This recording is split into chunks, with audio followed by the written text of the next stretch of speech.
reconnaissance. Après, c'est vrai que Ce sont des évocations poétiques.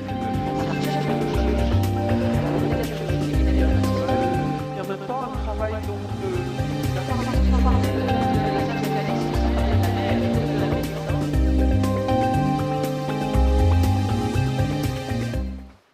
Bonjour, je suis Pascal Taranto, je suis professeur à Aix-Marseille Université et je dirige une unité mixte de recherche, le centre Gilles-Gaston Granger. Alors donc dans ce centre, nous avons plusieurs personnes qui sont intéressées par un projet qui est biomorphisme, notamment Julien Bernard qui est le porteur de ce projet. Nous avons plusieurs partenaires locaux également qui ont été intéressés, comme le LESA, comme l'IMERA, comme Amidex qui nous a financés et d'autres encore. Donc, qu'est-ce que c'est que cette exposition? Le laboratoire dans lequel je travaille a une pensée fondamentale qui est celle de la transdisciplinarité, c'est-à-dire d'un croisement entre les disciplines, d'un flou de ses contours pour essayer de définir de nouveaux objets pour la connaissance.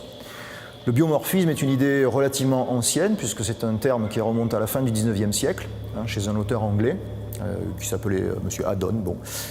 Mais ce terme-là a été récupéré dans l'histoire des arts pour désigner, dans les années 20-30, une forme d'art qui s'intéressait aux formes du vivant. Nous avons ici l'exemple typique d'un croisement entre la science et l'art. Il s'agit que les artistes et les scientifiques pensent ensemble autour d'un objet nouveau qui est le vivant. Alors c'est un objet nouveau, mais c'est un objet ancien, bien sûr, mais il s'agit de le penser avec des concepts nouveaux. Voilà. Donc cette exposition est le fruit du travail collaboratif conjoint de 8 artistes et d'un certain nombre de chercheurs, scientifiques d'Aix-Marseille. Alors dans cette exposition, vous allez voir un certain nombre d'œuvres qui sont toutes à la base fondées sur des concepts, c'est-à-dire des abstractions. Il s'agit de montrer que la pensée abstraite n'est pas éloignée de la compréhension qu'on peut avoir grâce à ces concepts de formes extrêmement concrètes qui sont les formes qui nous sont les plus familières, c'est-à-dire celles des êtres vivants.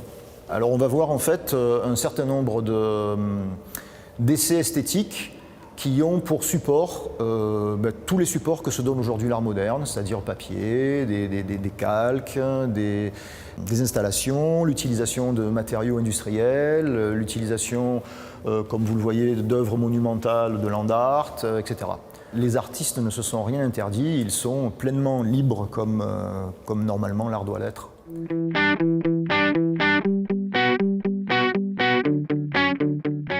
Donc je suis devant une installation de Julie Pelletier. Alors Julie Pelletier est une jeune artiste dont le thème de prédilection c'est l'animalité et la manière dont l'animal habite en quelque sorte certaines formes d'espace en laissant des traces, si vous voulez. Alors c'est très important de comprendre que le vivant a une interaction avec l'espace qui transforme l'espace en un milieu de vie.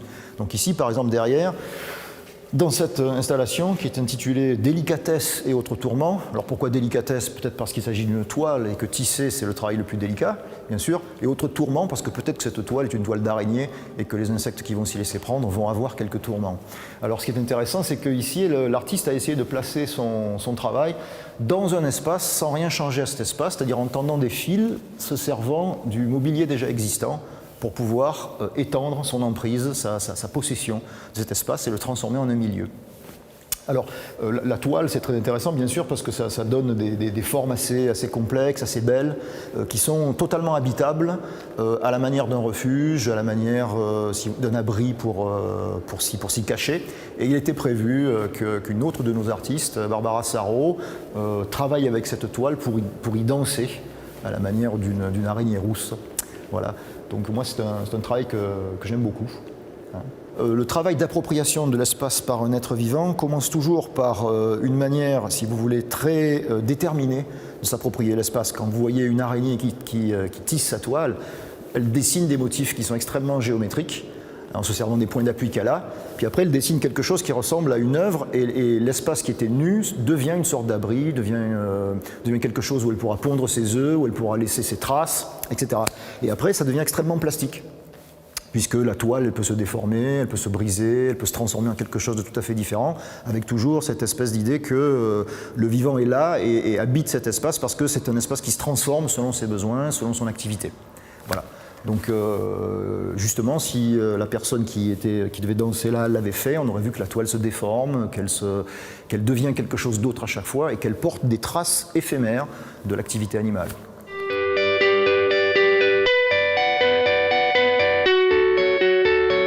Donc après le travail de Julie Pelletier, j'aimerais parler brièvement du travail de Sylvie Pic.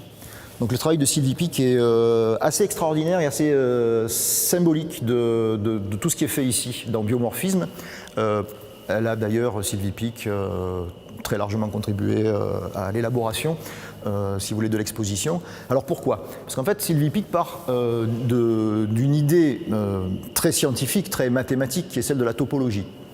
Sans se dire elle-même mathématicienne, Sylvie Pic utilise un certain nombre de concepts qui sont des concepts extrêmement déterminés de la science mathématique, donc de la topologie, qui est une science, pour faire quelque chose d'extraordinaire, puisque là où au départ on se dirait il n'y a que des lois mathématiques qui contraignent un certain nombre de formes à se fabriquer elles-mêmes, Sylvie Pic introduit dans ces formes-là une activité, elle prend les formes, elle les retourne sur elle-même, elle déploie l'espace, elle fait sortir l'intérieur vers l'extérieur, et elle aboutit au final à quelque chose d'extraordinaire, c'est-à-dire le surgissement du vivant, le surgissement de la chair, c'est-à-dire le vivant sous sa forme la plus sensible, c'est-à-dire la chair, ce qui sent, ce qui se touche et ce qui évoque immédiatement, je dirais empathiquement, des formes extrêmement suggestives en termes de carnation.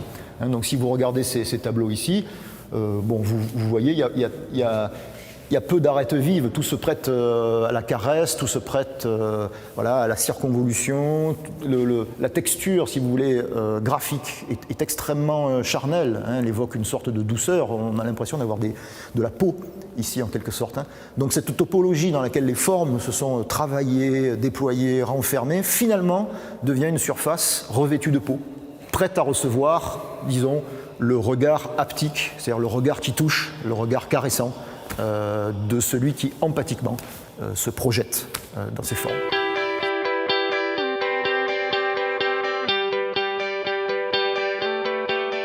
Voilà, donc là je vous présente le travail de Jean Arnaud, qui est professeur au LESA, qui est un laboratoire qui travaille avec nous sur cette exposition. Et il fait partie du comité évidemment scientifique de l'exposition. Donc c'est une œuvre qui est réalisée sur des calques, de manière à ce que la lumière, suivant la journée, éclaire différemment et donne des effets différents de texture. Ce que vous voyez là, c'est en partie du dessin et en partie des impressions numériques. Alors, ce qui est représenté, vous allez dire, mais qu'est-ce que c'est? Alors, vous voyez bien, quand vous regardez dans le détail, que vous avez affaire à des formes plus ou moins organiques, mais qui se confondent avec des formes lithiques, comme des pierres, comme si on avait là une espèce de mélange entre le vivant et l'inerte. Alors c'est précisément ce dont il s'agit, puisque le travail de Jean Arnaud, en grande partie, essaie de penser la distinction entre le vivant et l'inerte, si distinction il y a, parce qu'aujourd'hui encore en biologie, on est à une frontière pour définir certains organismes comme vivants, organiques ou pas. Alors ici par exemple, ce dessin-là, sont des stromatolites, c'est-à-dire ce sont des formes de concrétion qui sont formées par la sédimentation de cyanobactéries dans des mers chaudes, et ça donne des formes, des couleurs, des effets de strates qui sont assez plastiquement intéressants pour signifier cette espèce de vie devenue mort, mais qui vit quand même parce qu'elle continue de croître au fond de l'eau et de former justement des formes qui ne sont ni tout à fait vivantes, ni tout à fait inertes. Le travail de Jean Arnaud, dans cette réflexion sur l'inerte et sur le vivant, se constitue aussi autour du concept de la survie. Puisque la survie, c'est vraiment ce qui fait la limite entre le vivant et le mort, d'une certaine façon. Et donc, dans certains de ces tableaux, si vous regardez bien, vous aurez l'impression d'apercevoir des formes animales qui ne sont pas cachées ni dissimulées, mais dont le mode d'être, justement, c'est cette espèce d'effacement. Alors, il a essayé de traduire cet effacement, notamment à travers des peaux, dont certains de ces dessins semblent revêtus, ou des formes qu'on voit se dessiner ici, au fond, par exemple, qui sont des formes typiques d'un rhinocéros. Là, vous avez une peau, éventuellement, qui est celle d'un rhinocéros, et ici, vous voyez bien, deux oreilles, un fantôme de cornes, etc., etc. Donc, ce que fait Jean Arnaud dans son travail, c'est aussi de penser la disparition, l'effacement, le caractère éphémère du vivant et sa possible minéralisation ou fossilisation, sous cette forme-là, des stromatolites.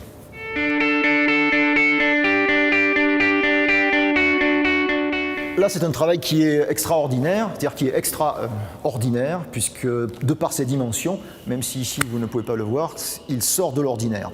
C'est un travail de land art au départ, hein, qui est dû à Terusha Suzuki. Terusha Suzuki est un artiste japonais qui fait des installations de très grande dimension dans des environnements où l'environnement fait en réalité partie de l'œuvre d'art elle-même.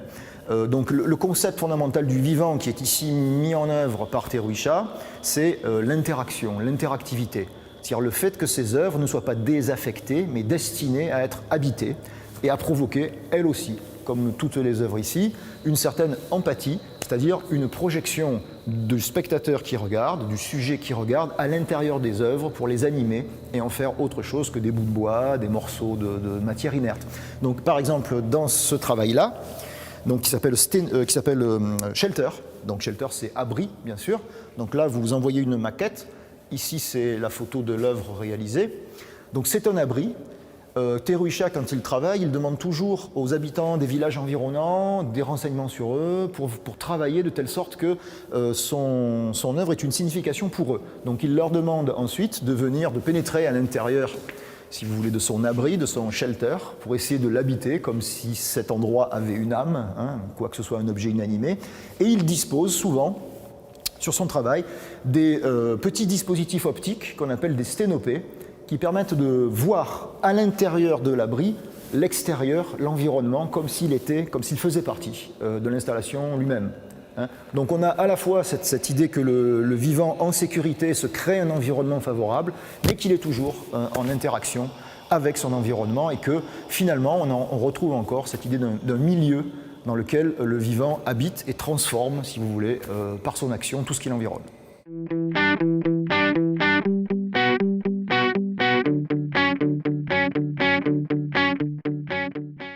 Alors bon, pour vous montrer ce que la science fait à l'art et ce que l'art fait à la science, j'aurais pu aussi vous parler des magnifiques travaux d'Amélie de Beaufort, de Peter Brix ou de Nathalie Delplat qui se trouvent derrière. Mais pour les curieux, bien entendu, les amoureux de l'art et puis les curieux de science, je les invite jusqu'au 10 février à venir visiter l'exposition.